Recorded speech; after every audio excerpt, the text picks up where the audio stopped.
क्या आपका बच्चा लाइन से बाहर लिखता है, लेटर्स उल्टे सीधे बनाता है या पेंसिल पकड़ते ही थक जाता है? Good news, handwriting without tears यानी लर्निंग विदाउट टीयर्स हैंडराइटिंग को सिंपल, स्ट्रक्चर्ड और मल्टी सेंसरी बनाकर बच्चों को बेहतर और साफ लिखना सिखाता है, बिना फ्रस्ट्रेशन के। ट्रेडिशनल तरीका अक्सर कॉपी दिस पर फोकस करता है। बच्चे देखकर लिखते हैं पर समझकर नहीं। Result, slow progress, messy writing और कम रिटेंशन। लर्निंग विदाउट टीयर्स में हम ब्रेन फ्रेंडली स्टेप्स यूज़ करते हैं, big to small, top to bottom, left to right, जिससे फाउंडेशन स्ट्रांग बनती है।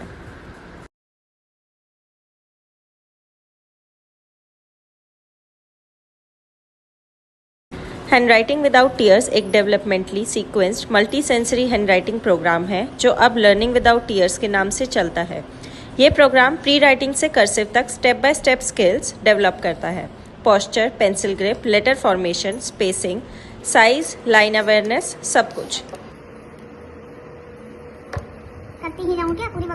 बच्चा सिर्फ आइज से नहीं पूरी बॉडी से सीखता है। Touch, movement, sound, vision. Multi sensory approach neural pathways को बार बार एक्टिवेट करता है, जिससे मोटर प्लानिंग और मसल मेमोरी बनती है। एग्जाम्पल के लिए एक ही लेटर को हम 3 तरीके से लिख सकते हैं। टेक्टाइल, काइनेस्थेटिक, जिसपे सैंड पर फील करना, प्रोप्रियोसेप्टिव और motor, big movements, air, writing, vertical surface. Visual में हम पेपर पे लिख सकते हैं, स्लेट विद मार्कर बोर्ड। ये सेंसरी रिपीटेशन लेटर फॉर्मेशन को ऑटोमेटिक बनाती है, तो बच्चे सोचे बिना साफ लिखते हैं। कैपिटल लेटर्स के लिए हम big line, little line, big curve, little curve वाले वुड पीसेस यूज़ करते हैं। बच्चा लेटर को बिल्ड करता है, जैसे E, big line down, little line top, middle, bottom. Concrete से एब्स्ट्रैक्ट की तरफ मूव करता है। पहले बनाओ, फिर ट्रेस करो एंड देन राइट करो। लोअर केस में मैजिक सी फैमिली पावरफुल है। सी से हम बहुत सारे लेटर्स बना सकते हैं, जैसे सी को touch down, top, up, around करके ए, डी, जी, ओ, क्यू लेटर्स बनते हैं। एक एंकर शेप से कई लेटर्स बना सकते हैं, इससे फास्ट लर्निंग होती है। Wet, dry, try muscle memory का सुपरस्टार है। पहले वेट स्पॉन्ज से लेटर ट्रेस करें, फिर ड्राई टिश्यू से एंड देन चॉक से राइट करें। 3 टाइम्स सेम एक्टिविटी रिपीट करने से एक्यूरेसी बढ़ती है एंड स्ट्रोक्स एक्यूरेट बनते हैं। स्टेम एंड सी से visual motor match. Roll a dough से टेक्टाइल बिल्ड। ग्रे ब्लॉक्स और double line size spacing control सिखाते हैं। लेटर्स टू बिग या सिंपल राइम्स और फ्रेजेस से बच्चे की राइटिंग को कंसिस्टेंट कर सकते हैं, जैसे राइमिंग में यूज़ करें top to bottom, start at the top. Auditory cue से स्ट्रोक को कंसिस्टेंट बनाएं। अब बात करते हैं प्रोग्राम फ्लो की। इसमें सबसे पहला आता है रेडीनेस। रेडीनेस का मतलब ये नहीं है कि बच्चे को पहले से ही हमने पेंसिल पकड़ा देना और फिर उसे राइटिंग करने के लिए बोलना, नहीं। रेडीनेस में आता है पोस्चर, जिसमें हम बच्चे को एनिमल वॉक करा सकते हैं, वॉल पुश करा सकते हैं। शोल्डर और रिस्ट की स्टेबिलिटी के लिए हम बच्चे को वर्टिकल ड्राइंग, व्हाइट बोर्ड पर कुछ स्क्रिबलिंग भी करा। अब बच्चे की फाइन मोटर पर हम वर्क कर सकते हैं, जिससे उसकी पेंसिल ग्रिपिंग अच्छी हो और राइटिंग में एक अच्छी स्किल है। बच्चे की फाइन मोटर स्किल्स अच्छी हो जाती हैं, तब हम प्री राइटिंग स्किल्स स्टार्ट करते हैं, just like standing line, sleeping line, slant line, circle, curve, etcetera. Step 2, capital first. सबसे पहले हम कैपिटल्स का यूज करते हैं, क्योंकि उनकी शेप सिंपल होती है। टॉप टू बॉटम यूज करते हैं, बिग लाइन से स्टार्ट करते हैं, कर्व स्टार्ट करते हैं।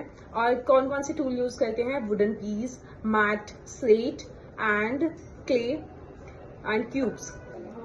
अब हम स्टार्ट करते हैं लोअर केस फैमिली, जिसपे हम magic C, diver letters and bridge letters कराते हैं, और हमारा फोकस रहता है साइज में और बेस लाइन सिटिंग में। 4th स्टेप है नंबर्स। नंबर्स हम टॉप से स्टार्ट करते हैं, स्ट्रेट लाइन, कर्व्स यूज करते हैं। हम ट्रेसिंग हमेशा ऊपर से करते हैं, ना कि नीचे से। Words and spacing. Words and spacing में हम बच्चे को सिखाते हैं कि हमें कितना स्पेस रखना है।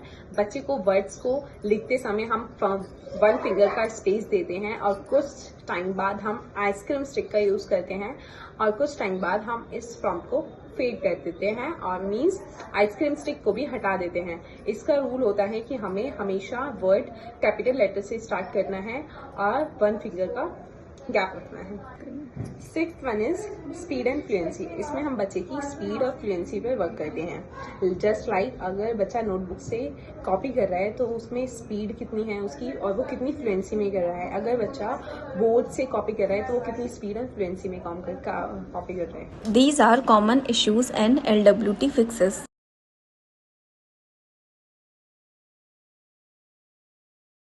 अगर बच्चा 7 से 8 साल की उम्र में भी पेंसिल ग्रिप वीक है, उसकी लेटर्स उल्टे बनाता है या बेस लाइन से गिरता है, कॉपी करने में बहुत स्लो है या लिखते टाइम थकान या अवॉइडेंस दिखा रहा है तो प्रोफेशनल असेसमेंट करवाइए। हैंड राइटिंग सिर्फ सुंदर लिखना नहीं, क्लासरूम में लर्निंग, कॉन्फिडेंस और एग्जाम परफॉर्मेंस से भी जुड़ा होता है। Sunshine speech and OT centre Gurugram में हम लर्निंग विदाउट टीयर्स के स्ट्रक्चर्ड मल्टी सेंसरी मेथड्स के साथ OT based posture core sensory regulation को कंबाइन करते हैं, जो बच्चे फोकस कंट्रोल तीनों में एक तरीके से इम्प्रूवमेंट करते हैं। हमारे सेशन में इंडिविजुअल गोल्स होते हैं, पेरेंट कोचिंग होती है और होम के लिए भी चीजें दी जाती है ताकि वो घर पर उस चीज को करे और प्रैक्टिस कर सके। अगर आप चाहते कि आपका बच्चा साफ, तेज और कॉन्फिडेंट के साथ लिखे तो आज ही असेसमेंट कीजिए और सनशाइन में कॉन्टैक्ट कीजिए। Thank you.